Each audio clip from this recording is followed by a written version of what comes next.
Après 3 jours de traque dans la région lyonnaise, 4 personnes ont été arrêtées lundi. Un homme de 24 ans soupçonné d'être l'auteur de l'attaque au colis piégé dans le 2e arrondissement de Lyon, ainsi que ses parents et un autre membre de sa famille. Celui qui est présenté comme le principal suspect a été interpellé sans opposer de résistance, levant les bras à l'approche des policiers.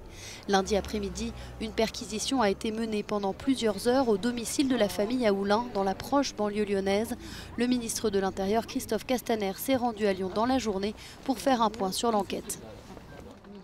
Depuis 72 heures, les services se sont totalement engagés et ont mené une enquête difficile.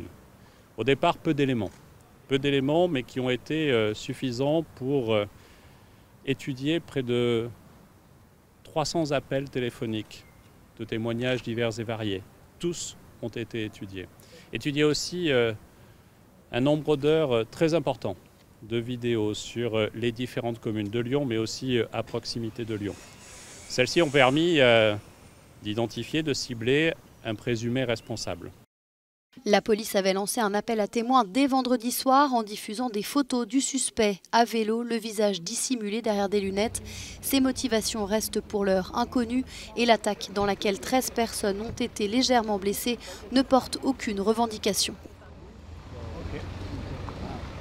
Le ministre français de l'Intérieur, Christophe Castaner, a tenu à féliciter l'ensemble des forces mobilisées pour leur travail exceptionnel dans des délais extrêmement courts.